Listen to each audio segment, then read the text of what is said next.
우리가 매 역사마다 지도자가 일어날 때는 새로운 결단을 하고 또 새로운 정책을 펴는데, 많은 정책들이 실패하는 이유는 그냥 힘만 가지고 백성들을 끌어가려고 했기 때문이라고 하는 단점적인 아쉬움을 기록해 놓은 걸 볼 수 있습니다. 한번 따라합시다. 교육이 되지 않으면 변화는 일어나지 않는다. 개혁을 위해서는 그냥 나를 따르라가 돼서는 안 되고 반드시 교육이 돼야 돼요. 마음이 변화가 되지 않으면 절대 행동은 변화되지 않는다는 것을 여러분들이 꼭 명심하기를 바랍니다. 자, 우리가 신앙생활을 할 때도 사회생활을 할 때와 같은 논리가 있어요. 다 잘 살아보려고 하고 행복하게 살아보려고 합니다. 그런데 잘 살아보고 행복하게 살아가려고 생각은 많이 하는데 내 마음에서 정리가 되지 않으니까 절대적으로 환경을 만들어낼 수가 없습니다. 사람들은 그냥 열심히만 살면 다 된다고 생각하는데 그렇지 않습니다. 열심히 달려가더라도 방향이 어딘가가 중요합니다. 열심히 달려가더라도 내용이 무엇인가는 굉장히 중요합니다. 신앙도 마찬가지입니다. 다 신앙생활 하는 분들이 보면 새해 각오도 하고, 많은 사람들이 오랜 신앙생활 한 분들하고 대화를 해보면 신앙생활 열심히 하려고 했는데, 정말 멋지게 예수 믿고 헌신하고 좀 살려고 했는데 잘 안 된다는 거죠. 안 되는 이유는 왜 내가 열심히 달려가는데도 자꾸 문제 안에 넘어지고 환경을 치고 나갈 수 없느냐라고 할 때 하나님에 대한 신지식의 부재입니다. 믿음이라고 하는 것은 그냥 단순히 교회에 나온 것을 얘기하지 않습니다. 하나님을 알아가는 것이 우리의 믿음을 확대시킨다고 하는 것을 기억하시기를 바랍니다. 저도 그 보험회사나 이런 데 가서 가끔 후배들 모임이나 세미나 할 때 조회하는 데 가서 1, 20분 탁강도 해보고 이렇게 해봤는데, 갈 때마다 느끼는 게 있어요. 매일 아침마다 9시에 모여가지고 일어나가지고 애국가하고 또 막 이렇게 춤도 추고, 그리고 나서 반복적으로 어떤 성공한 사람의 영상도 보고, 또 아니면 열심히 한 사람들의 사례, 교회로 말하면 간정, 이런 것들을 하고, 그리고 외부에서 특별히 좀 일을 한 사람을 초청해가지고 10분 아니면 15분 이렇게 특강을 또 듣는 그런 이유가, 자꾸 교육을 반복적으로 들어야만이 내 안에 쌓여진 것이 행동화되기 때문에 그렇습니다. 그렇죠? 그래서 네트워크를 하는 이런 회사들이나 가보면 매주마다 그런 교육이 있어요. 그게 뭐냐면 교회로 말하면 예배요, 교회로 말하면 부흥회요, 세미나, 이런 겁니다. 절대적으로 내가 하나님의 은혜를 가슴에 풍성하게 담고 있지 않으면 앞으로 나갈 수가 없어요. 여러분들이 잘 명심하게 되기를 바랍니다. 오늘은 기도에 대해서 좀 우리가 은혜를 나누려고 하는데, 기도는 예수 믿는 사람들, 신앙생활하는 사람들은 당연한 거예요. 그렇죠? 그럼에도 불구하고 어려워요. 예배도 마찬가지입니다. 제가 성도들이 이렇게 보면 예배 힘든 분, 이런 분들 보면 왜 힘들까? 근데 왜 예배가 힘듭니까? 이런 물어보면, 아이고 목사님 힘들고 어렵고 뭐 아프고 이런 핑계를 대요. 근데 제가 이해되지 않는 게 있어요. 힘들고 아프고 괴롭고 이래서 예배 못 나오면 딴 데로 가지 말아야지. 근데 식당에는 가서 수다는 잘 떨고 있고, 찻집에 가보면 수다는 잘 떨고 있고, 어디도 극장도 가고 애를 든다면 다 쫓아다녀요. 그러면 논리상 맞지 않는다. 그런 생각해 봅니다. 왜 세상은 열심히 뛰어가는가? 누가 밥 먹으러 오라 그러면 그 밥집에 가면 어떤 밥을 먹는다는 내용을 알기 때문에 달려가고, 차 먹으러 오라면 거기 가면 누구를 만나서 어떤 즐거움이 있다는 걸 알기 때문에 달려가고, 극장을 오라고 하면 오늘 어떤 내용을 가지고 영화를 본다는 것을 알기 때문에 거기 달려가는 거야. 근데 예배는 오십시오 하면 하나님에 대한 신지식에 대한 내용을 전혀 가지고 있지 않기 때문에 어렵습니다. 오늘 사랑하는 성도 여러분, 우리가 반드시 신앙생활의 3, 4요소는 하나님께 예배 안에 들어가 있는 것은 말씀과 기도와 찬양, 이런 것들이거든. 이거는 뭐예요? 마치 우리가 육신이 밥을 먹고 호흡하고 운동하고 전후관하고 똑같아요. 오늘도 이 자리에 우리가 예배하고 이렇게 살아있는 이유는 어제나 오늘이나 변함없이 밥을 먹고 활동했기 때문에 이 자리에 와서 예배하는 거죠. 며칠간 밥을 못 먹었다. 절대 예배하러 올 수 없습니다. 그런 논리로 영적인 신앙생활도요, 우리는 잘 알아야 돼요. 육신의 일만 잘하면 인생이 다 끝난다. 그게 아니에요. 반드시 마음이 건강해야 되고 영적으로 잘 사로잡혀서 믿음을 통해서 우리의 삶을 균형 있게 세워 나가야 결과가 잘 됩니다. 아멘. 그러면 우리가 이 땅에 천년 만년 살 것처럼 살아가지고는요, 절대적으로 시간이 지나면 후회해요. 아침에 일찍 나와서 어떤 분하고 이렇게 카톡을 통해서 좀 상담을 교제를 하는데, 너무 어렵다는 거예요. 좀 신앙생활 하기가. 그래서 얘기를 쭉 듣고 보니까 결론이 뭐냐, 너무 땅의 것을 좋아하고 땅의 것에 붙들려 있는 게 너무 많아요. 그래가지고 제가 소탄대실이라고 하는 그 얘기를 제가 얘기해 주면서 제 카톡 위에도 그걸 바꿔놓고 이렇게 했어요. 이런 소탄대실이 뭐죠? 인생을 살아가면서 작은 것을 놓지 못하고 미련 떨다가 큰 것을 잃어버리는 어리석은 사람을 얘기하는 겁니다. 오늘 우리가 이 땅을 살아갈 때 반드시 어떤 큰 목적과 큰 영광과 큰 그림을 그리기 위해서는 사사로운 내 것을 좀 가감하게 벗어버리고 내려놓을 줄 알아야 돼요. 성경이 고린도서 5장 17절이 얘기하는 게 그겁니다. 그리스도 안에 있으면 새로운 피조물이라. 새로운 피조물, 어떻게 새 나라의 삶을 살 수 있느냐? 이전 것 과거를 청산하지 않고는 절대적으로 새로운 것을 향해 갈 수 없다라고 하는 것을 성경도 이야기해 주고 있습니다. 자, 오늘 우리가 기도의 문제인데 한나라고 하는 한 사람을 잠시만 보면요, 이 한나 문제가 있죠.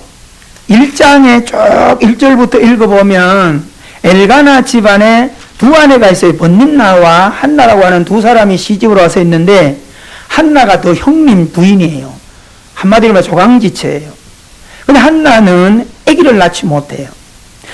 우리가 성경의 기록을 통해서 한나가 아기 낳지 못하는 것은 육신적인 결함이 아니라 하나님께서 태의 문을 닫고 있다는 것을 시간이 지나서 알고 있지만, 한나는 그 사실을 하나님이 얘기해 주지도 않았고 알 수도 없어요.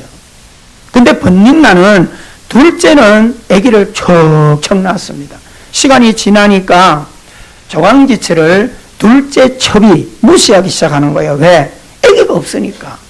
한마디로 말해서 엘가나가 그렇게 사랑해 주는데도 불구하고 그 사랑이 아이 없는 서러움을 대신할 수 없는 겁니다.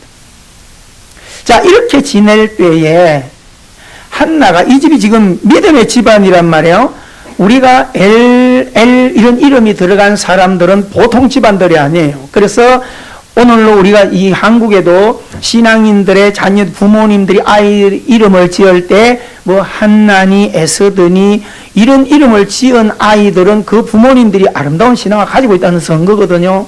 근데 부모가 믿음을 대대로 이어가는 사람들은 어쨌든 간에 하나님 은혜 안에서 하나님을 닮아가고 하나님의 친구가 되어가라, 이렇게 해서 엘이라고 하는 이름을 붙여주는 부분들이 굉장히 많아요. 엘가나 이렇게 해도 우리가 굉장히 신앙이 있는 집안입니다. 그래서 다 거기 오는 식솔들은 신앙생활을 하고 있습니다.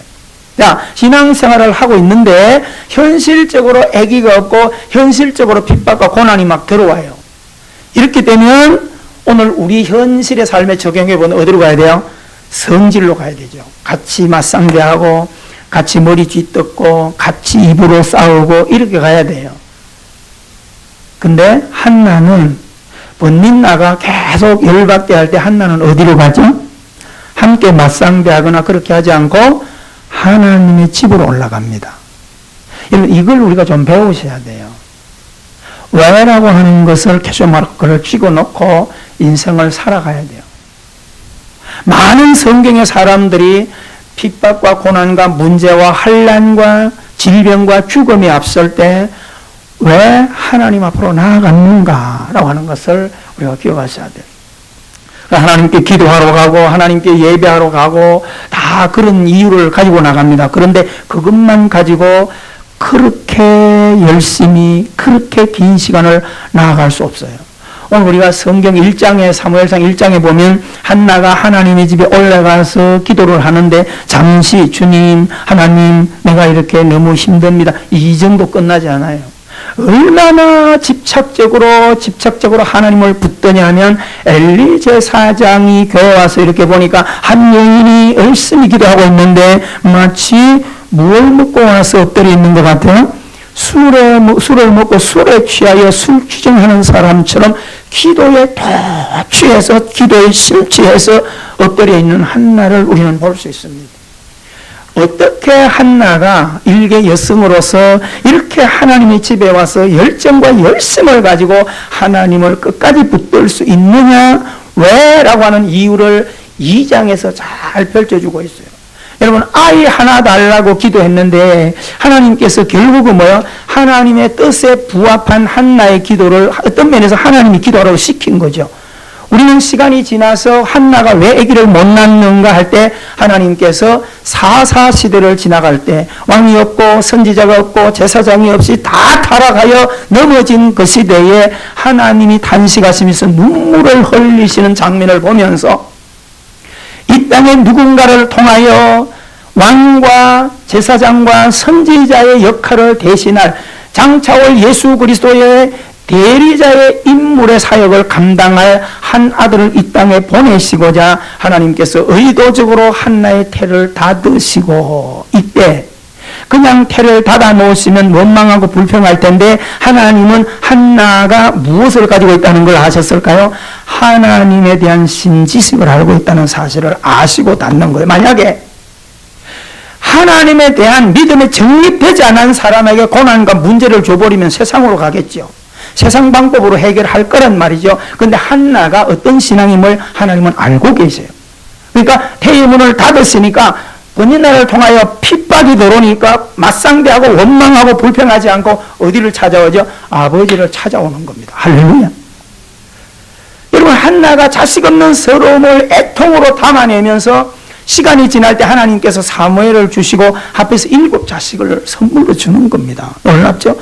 그 사무엘이 누구냐라고 하는 겁니다. 여러분, 구약시대 어두운 사사시대에 등불을 밝히는 동방의 빛처럼 떠오르는 사무엘을 통하여 왕이 되게 하셨고 제사장이 되게 하시고 선지자가 되게 하셨습니다. 아멘. 그래서 사무엘을 예수 그리스도의 모형이라 이렇게 표현하는 겁니다. 무엇이 충돌했습니까? 그의 나라와 의를 구하라. 그리하면 이 모든 것을 너에게 더해 주시리라가 충돌돼. 이게 하나님의 뜻이거든요. 우리의 삶도 마찬가지예요.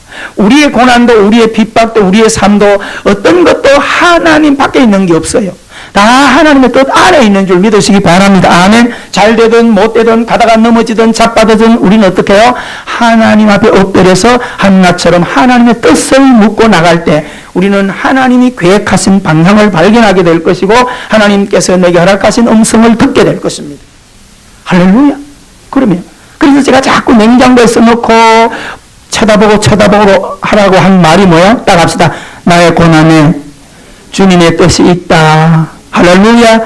꼭 여러분 한번 써놓고 여러분의 삶을 풀어보십시오. 어떤 문제라도 하나님 은혜 앞에 그것을 써놓고 기도해 보십시오. 하나님께서 풀어나가십니다. 여러분, 하나님의 자녀들이 이 땅에 무너져서 어둠 가운데 방황하고 쓸만한 사람이 없을 때 하나님 아버지의 눈물을 생각해 보십시오. 이 아버지의 심정과 자식이 없어 서름받고 있는 한나의 눈물이 충돌에 만나가지고 아버지의 심령을 읽어내야 합니다. 아멘. 하나님의 마음을 읽어내서 기도하는 그 심정을 누가 담고 나와요? 사무엘이 담고 나오는 겁니다.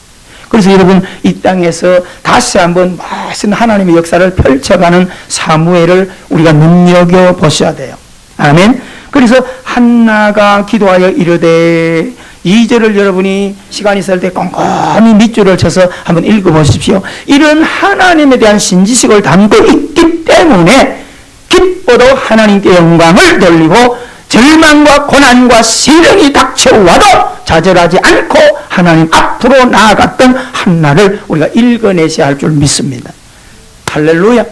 여러분, 믿음으로 사는 자가 하늘 위로 받습니다. 아멘. 꼭 여러분 한나의 이 기도, 이것은 단순히 기도가 아니에요. 내 인생의 문제를 해결하는 열쇠라는 것, 이것을 누가 주셨다는 거야? 하나님이 주셨다는 거예요. 그러면 이런 역사가 한나에게만 적용되는 것이 아니에요. 모든 성경의 인물들을요, 이 논리를 적용해보면 똑같은 루트를 걸어가고 있어요. 그럼 오늘 우리에게도 하나님께서 예배를 통하여 하나님을 만날 수 있고, 말씀을 통하여 약속을 확인할 수 있고, 찬양을 통하여 은혜를 풍성하게 만들 수 있고, 기도를 통하여 하나님의 언약을 드러낼 수 있고, 응답받을 수 있고, 방향을 잡을 수 있는 것입니다. 아멘. 오늘 이 시간 이후부터 바람이 불고 문제가 오고 풍랑이 일어나거든, 아이고 큰일 났다 그러지 마세요.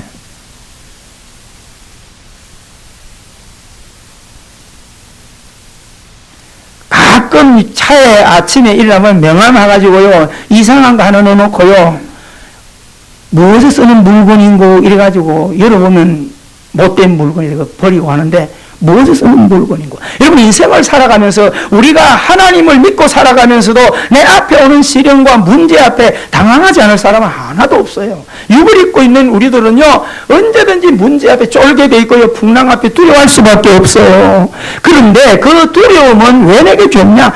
하나님 바라보라고 주는 겁니다. 아멘. 하나님께 얼굴을 들라고 주는 겁니다. 하나님을 부르짖으라고 주는 겁니다. 하나님 앞에 나오라고 주는 거예요. 여러분, 몸이 아프고 병이 생기면 어디 가라는 징조죠? 병원 가보라는 징조입니다. 뒷골이 뜨끔뜨끔하니 내가 알아서 지낸다. 속이 쓰리고 속에서 이상하게 막 헛구역질이 나고 하는데도, 이건 내가 잘 알아. 내가 그렇게 하지 말라 이 말입니다. 이상한 징조가 오면 병원에 가서 진단을 해보라는 징조입니다.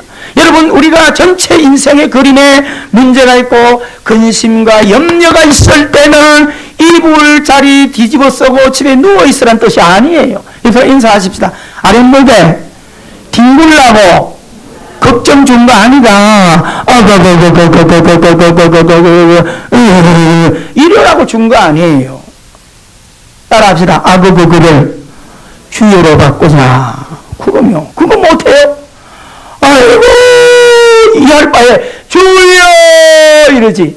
따라합시다. 아이고. 눈치 빠르네. 아이고. 그래가지고 하늘문 열겠다. 아셨습니까? 그래서 그러잖아요. 원망하지 말고 기도해라. 그 말이에요. 앞으로 그렇게 하세요. 올해 한번 해보세요. 올해만 한번 도전해봐봐. 올해만. 응? 여러분, 기도는 호흡과 같습니다. 기도는 하나님의 약속입니다. 그래서 마태복음 7장 7절에도 구하라 그리하면 너에게 주실 것이요, 찾으라 그러면 너에게 찾게 할 것이요, 문을 두드리라 그러면 너에게 열어줄 것이다. 아멘. 누가 한 말씀이에요? 문재인 대통령? 문재인 대통령이 이 말을 했어도 얼마나 기뻐하겠어요. 그죠? 최 목사님, 배고프시면 나한테 전화하세요. 얼마나 좋겠어요. 대통령이 그런다면. 그런데 만왕의 왕이신 전능하신 하나님께서 오늘 이 땅에 있는 하나님의 자녀들에게 이 아름다운 길을 주셨어요. 여러분, 이것은요, 우리가 이것을 붙들고도 기도의 삶을 살지 않는 사람은 어떤 어처구니인지 그러고 근심 걱정하고 앉았어요. 그래서 그러잖아요. 언제든지 필요하라고 쓰라고 카드를 줬더니 한 번은 쫓아왔어요. 어리석은 자가 예를 드는 거예요. 또 누구 카드 줬나 그렇게 생각하지 말고 쫓아와가지고, 목사님 돈이 없어서요 밥을 못 먹겠어요. 돈이 없어서 서울 못 나가겠어요. 이렇게 하고 앉아있네. 그럼 그 사람이 제대로 된 사람이요, 어리석은 사람이요? 어리석은 사람이죠. 왜 어리석은 사람이죠?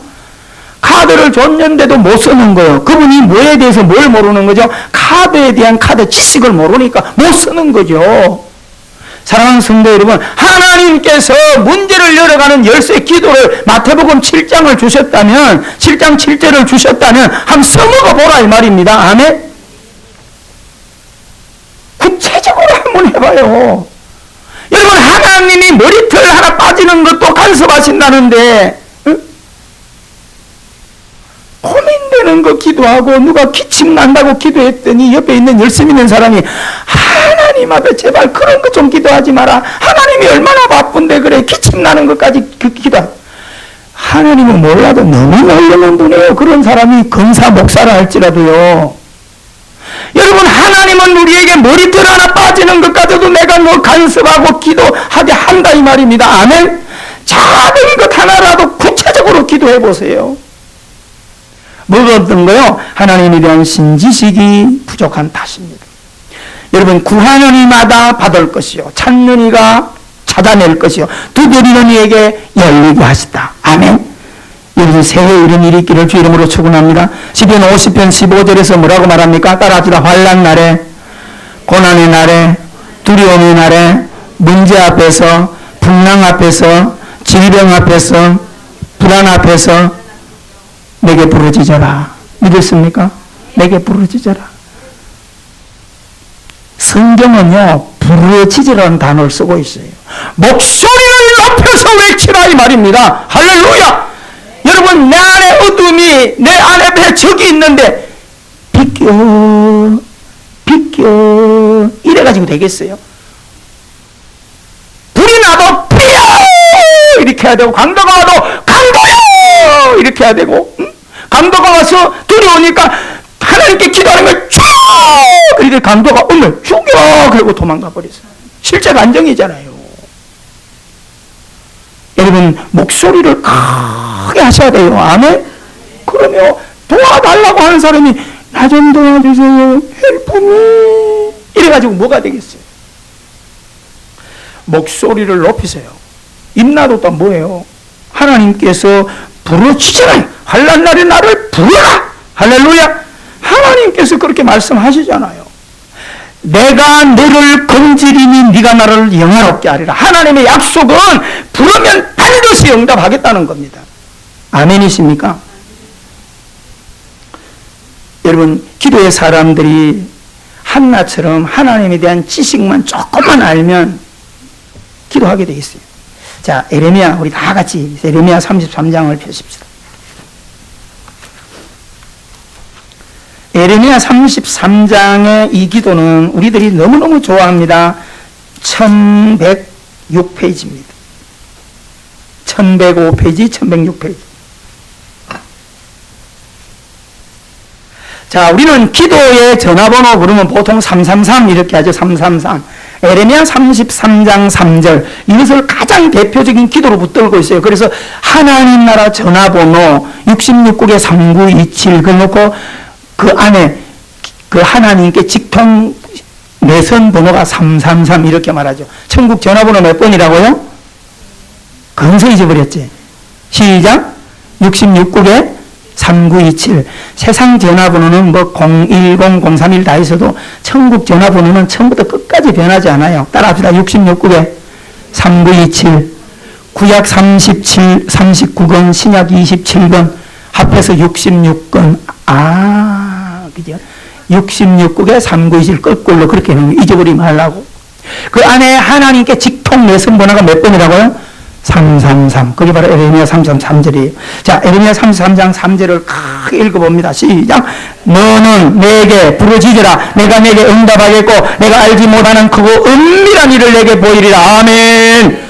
이렇게 했는데도 문제가 생기면 세상에 쫓아가서 사람 앞에 손 벌리고 사람 쫓아가서 아부나 하지 하나도 안 와요. 그 사람은 왜 쫓아다닙니까? 그 쫓아가니까 밥 주고 그 쫓아가니까 지갑 열리고 하니까 그래 그 호박는 콜 하나 그것 때문에 사람 붙들어?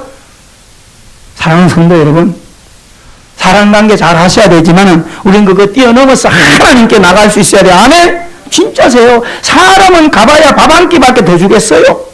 근데 하나님은 내 인생의 문제를 해결해 준다 이 말입니다. 내 죽을 병을 바꿔주신다 이 말입니다. 아멘. 여러분, 의사한테 가봐야 병 하나밖에 더 고치겠냐 이 말입니다. 예를 든다면 하나님께 나가면 내 인생을 바꿔준다 그런 말입니다. 자, 왜 우리가 하나님이 너는 내게 부르짖어라 응답하겠고 크고 비밀한 일까지 보인다 그랬는데 왜 기도 못합니까? 몰라요, 하나님에 대해서. 그래서 2절에 가르쳐 주는 거예요. 2절 다 같이 큰 소리 시작.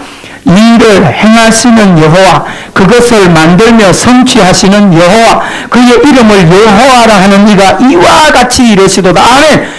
내 인생을 창조하시고 나게 하시고 조성해 가시고 경영하시고 마지막까지 문을 닫으시는 분이 하나님이라는 겁니다. 나의 안고 일었음을 잘 아시는 분이 하나님이세요. 누구 앞으로 가야 되겠어요? 오늘 사랑하는 성도 여러분, 그래서 이런 것을 아는 사람이 문제 앞에 하나님 앞에 달려나와 기도하게 된다는 것 꼭 명심하기를 주 이름으로 축원합니다. 그래서 우리가 성경 안에 모든 인물들 보세요. 왜 기도의 사람인가? 하나님에 대한 신지식을 알고 있기 때문에 엎드리게 돼 있어요. 그 풍랑 앞에 엎드리게 돼 있어요. 우리 옆사람 인사합시다. 올해는 하나님에 대해서 깊이 알아서 오직 엎드리자. 어? 늘 그랬잖아요. 터널에 가서 문제가 생길 때는 서서 돌아다니자, 엎드리자. 지하철 타고 가다가 지하철이 끊기고 불이 나서 연기가 뿜어져 나와 지하철에서 일어서서 뛰라 그랬어요? 기라 그랬어요? 할렐루야! 네. 손수고로 딱 맞고 땅에 기어서 나가야지. 달리기 잘한다고 서서 이야 이러다가 그냥 쓰러져 버려요. 여러분, 그런 매뉴얼을 자꾸 공부해야 돼요, 우리가. 응? 여러분, 문제를 만나면 하나님 앞에 바싹 엎드리게 되기를 주 이름으로 축원합니다. 여러분, 역대하 16장 9절에 보면 여호와의 눈은 온 땅을 두루 감찰하사 전심으로 자기에게 향하는 자들을 위하여 능력을 베푸시나니. 아멘. 얼마나 멋있는지 모릅니다. 하나님을 찾는 자에게 능력을 베푸신다는 거예요. 여러분, 내가 약하고, 그래서 우리가 찬송에 뭐라고 합니까? 약하고 추해도 어디로? 주께로 나가면 뭘 주세요? 힘 주시고 내 추함을 어떻게? 씻어 주시니. 다 같이 해볼까요? 내가 주께로, 내가 주께로 지금 가오니, 지금 가오. 십자가의 보혈로, 십자가의 보혈로 날 씻어 주소서. 할렐루야. 힘들고 어려울 때, 두려울 때 하나님 앞에 나와서 우십시오. 눈물을 쏟아놓는 만큼 기쁨으로 채워줄 것입니다. 따라합시다. 겸손한 사람은 기도의 사람입니다. 따라합시다. 하나님을 만난 사람은 기도의 사람입니다. 크게 따라하세요. 성공한 사람은 기도의 사람입니다. 행복한 사람은 기도의 사람입니다. 여러분 잘 기억하십시오. 그게 성경에서 얘기하는 내용이에요. 하나님은 자녀들의 기도를 들으시기를 원해요. 여기 있는 부모 여러분, 자녀들의 노랫소리, 자녀들의 소리 얼마나 듣기 원해요. 그렇잖아요. 전에도 그랬잖아요. 여기서 예배 드려도요, 밑에서 2층, 3층에서 아이가 놀다가 넘어져서 울어도요, 누구 귀에도 안 들려요. 근데 누구 소리는 들린다고요? 엄마는 그 소리를 듣고 뛰어갑니다. 여러분, 하나님은 세상에 많은 사람들이 별소리를 다 해도 하나님은 듣지 않아도 자녀들의 소리는 민감하게 들으신다는 것 명심하기를 주 이름으로 축원합니다. 할렐루야. 그래서 하나님의 비밀을 아는 사람은 기도하게 돼요. 아멘. 하나님에 대해서 잘 아는 사람은 기도하게 된다는 것을 오늘 한나에게서도 배우고, 아멘, 에레미야에게도 배울 수 있는 우리가 되기를 주 이름으로 축원합니다. 그래서 지혜의 잠언에도 하나님을 움직이는 비밀이 있습니다. 잠언서 8장 17절 18절 우리가 다 외울 거예요. 나를 사랑하는 자들이 나의 사랑을 입으며 나를 간절히 찾는 자가 나를 만날 것이라. 아멘. 중요한 것은 18절이에요. 하나님을 찾는 자가 만나고 사랑하는 자가 사랑하는데 왜 하나님에게 나가고 왜 하는 사랑해? 이유가 있어요. 18절에 하나님에 대한 신지식이 뭐냐면 따라합시다. 부귀가 내게 있고 장구한 재물도 그러하니라. 아멘. 부귀와 장수가 주님의 손에 있대요. 믿으십니까? 그렇기 때문에 하나님을 더 가까이 하는 자가 살리라, 하나님을 멀리하면 망하리라, 그 얘기를 하는 겁니다. 잠언서 3장 16절에도 그의 오른손에는 장수가 있고 그 왼손에 부귀가 있나니, 이게 뭐야? 신지식입니다. 여러분, 새해 기도로 하늘 문을 열고 복을 얻는 사람이 되기를 주의 이름으로 축원합니다. 성경은 다 그것을 간증하고 있습니다.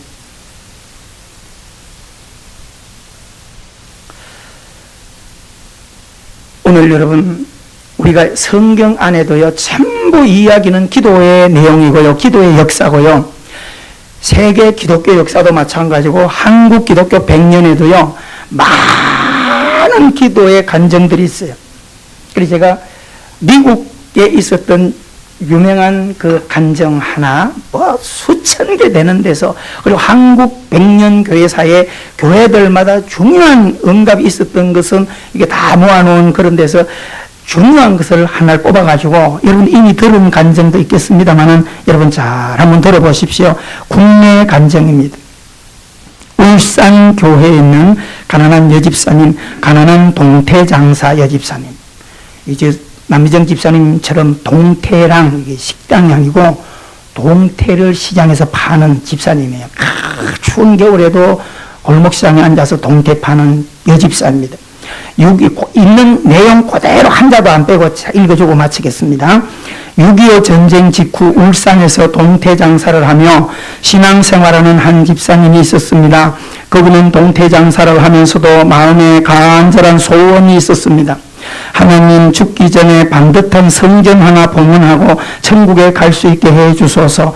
그렇게 10년을 가까이 날마다 예배당에 엎드려 기도하고 있었습니다. 그래도 삶은 여전히 변화가 일어나지 않았습니다. 그렇지만 포기하지 않고 동태를 이고 이 동네 저 동네 다니면서 간절히 기도 또 했습니다. 하나님, 제 꿈을 꼭 기억해 주세요. 하나님의 살아계심을 보여주세요.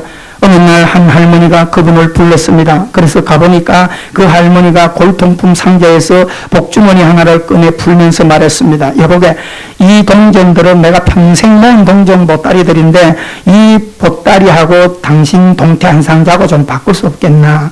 그렇게 해서 그분은 평생 모은 동전 보따리라는 말에 감동이 되어서 그냥 동태 한 상자를 주고 말았습니다. 여러분, 그 동전 모아는 거 별것 아닌데 그분이 하도 간청해서 그걸 바꿨어요.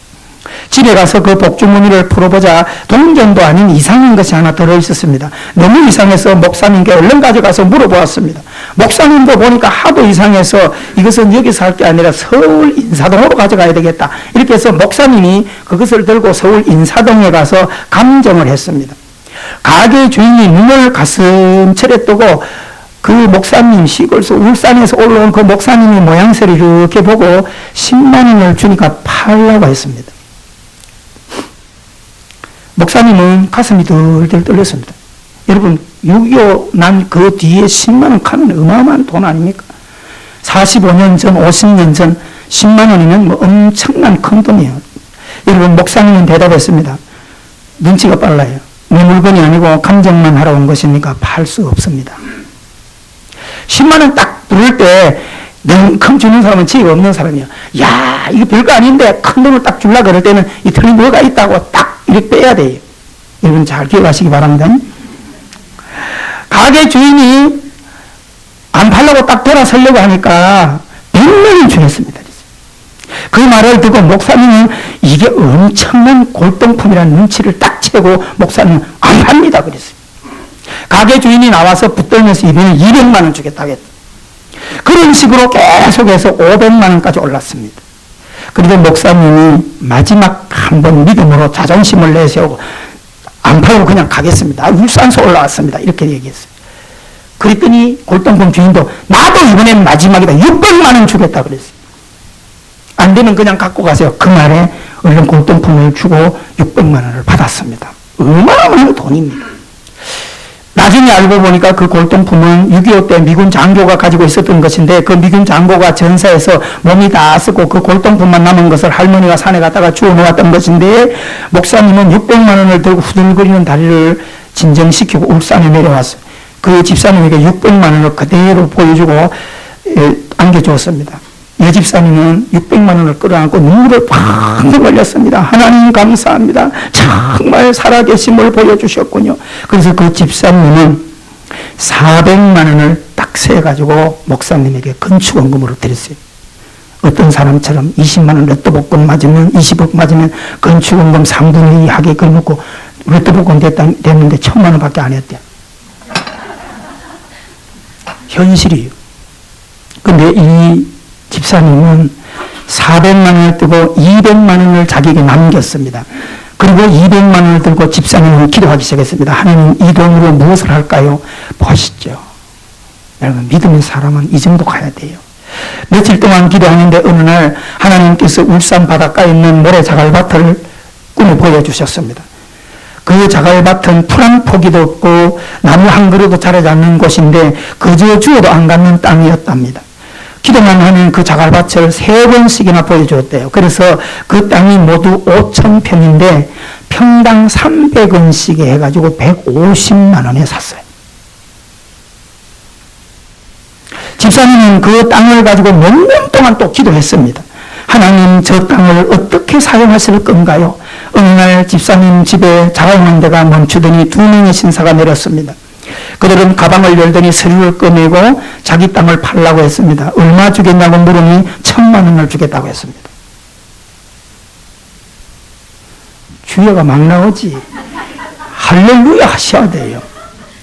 그때 집사님은 목사님처럼 눈치가 팍팍 꾸미로 돌아가가지고 안 팔겠다고 그랬어요. 알았습니다 하고 그 신사들이 갔습니다. 며칠 후 그 신사 일행이 현찰로 1억을 들고 왔습니다. 이분은 주의하나? 1억을 줄 테니 그 땅을 파십시오 그랬어요. 여집사님도 그 목사님의 그 성도니까 배짱이 있잖아요. 성부, 성자, 성령 몇 번? 3, 4번은 튕겨야지. 안 됩니다. 그 정도 가지고는 어림도 없습니다. 딱 보이콧했어요. 여러분, 2억을 주겠다고 팔러온 사람들을 다시 쫓아보냈어요. 그분들이 다음에 또 왔습니다. 자기들의 대표라는 분을 모시고 왔습니다. 회장님입니다. 그분이 현금을 29억을 가지고 왔습니다. 여러분, 29억에 5,000평 모래 땅을 팔았습니다. 그 땅이 지금 울산 현대자동차 정문 자리랍니다. 놀랍죠? 그 집사님은 다시 교회에 2억을 건축원금으로 내놓아 교회당을 아름답게 마무리했고 나머지 27억으로 무엇을 할까 기도하다가 다시 땅을 샀는데 몇 년 후에 그 땅에 울산 신도시 아파트가 들어서 가지고요. 수천억대 지금 울산 재벌이 되었다는 것입니다. 불과 얼마 전에 동태 팔던 여집사님. 여러분, 결국 죽기 전에 성전 하나 짓게 해달라는 꿈을 통해서 하나님께서는 멋지게 이루어 주셨고 그 꿈을 좋게 보시고 물질적인 축복의 문도 활짝 열어주시는 좋으신 하나님이세요.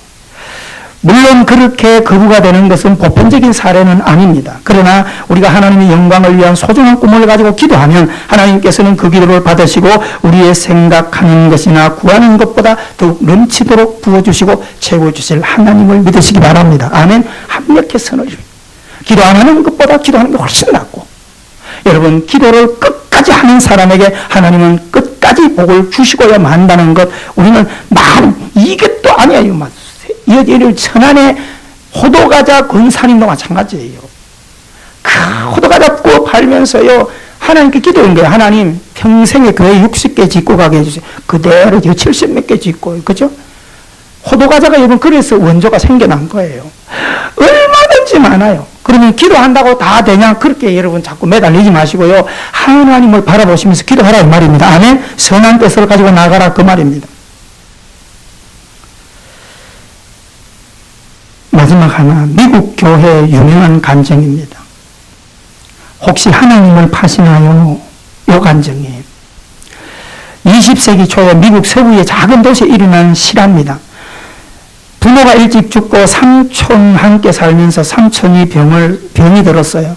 그래서 삼촌 병을 고치려고 이 조카가 1달러를 들고 하나님을 살려고 쫓아다니는 그 어린 아이 간증입니다. 여러분, 어느 날 10살 정도 남자아이가 1달러를 손에 쥐고 거리마 상점마다 다니면서 안녕하세요, 혹시 하나님 파시나요? 이렇게 막 묻고 다녔어요. 그래서 그 가게 사람들은 얘가 약간 이상한 아이가 아닌가 이렇게 생각하고 이랬습니다.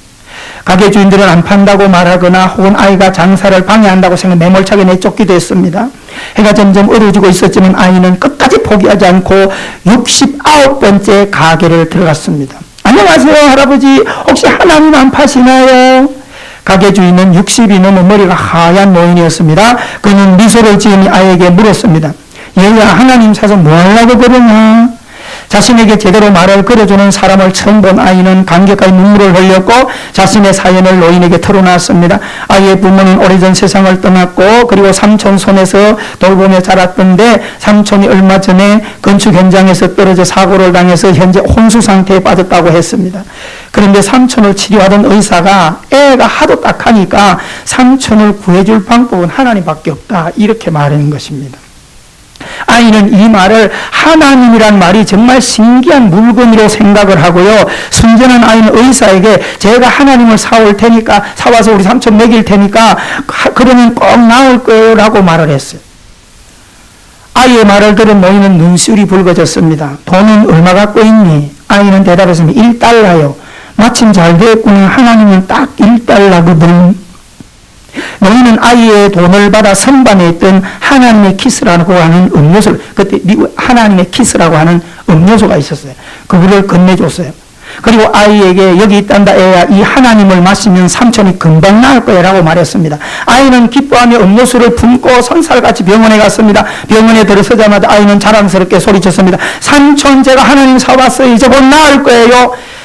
여러분, 그 다음날 세계 최고의 전국 미전역의 유명한 의료진들이 전용기를 타고 다 그 작은 도시로 모여들기 시작했습니다. 그리고 아이의 삼촌이 있는 병원으로 달려와 삼촌의 혼수 상태를 진찰해가지고 삼촌을 회복시켰습니다. 삼촌은 퇴원할 때 천문학적인 병원 고지서를 보고 깜짝 놀라 쓰러질 뻔했습니다. 하지만 병원 측은 어떤 억만장자 노인이 이미 비용을 전부 부담했다고 말했습니다. 삼촌을 진찰한 의료진도 이 노인이 고용한 사람들이었습니다.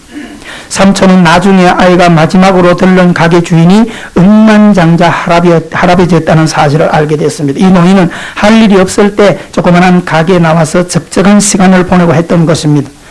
감격한 삼촌은 아이와 함께 노인의 가게로 찾아갔습니다. 하지만 노인은 여행을 떠난 상태였습니다. 가게 점원은 이 사람들에게 이번 도움을 만에 크게 담아주지 말라는 말과 함께 노인이 쓴 편지를 전했습니다. 삼촌은 그 자리에서 편지를 열어보았습니다. 젊은이, 내게 고마워할 필요가 없네. 사실 이 비용은 자네의 조카가 다 낸 것이니 말일세. 자네에게 이런 기특한 조카가 있다는 것이 얼마나 행운이라는 걸 말해주고 싶네. 자네를 위해서 1달러를 지고 온 거리를 이으며 하나님을 찬양하겠으니 말이야. 하나님께 감사하게 자네를 살린 건 자네 조카의 애절한 간구의 기도였네. 조카의 기도를 하나님이 들으신 것일세. 사랑하는 성도 여러분, 따라합시다. 기도는 우리의 안식, 빛으로 인도하리. 앞이 캄캄할 때 기도 잊지 마세요.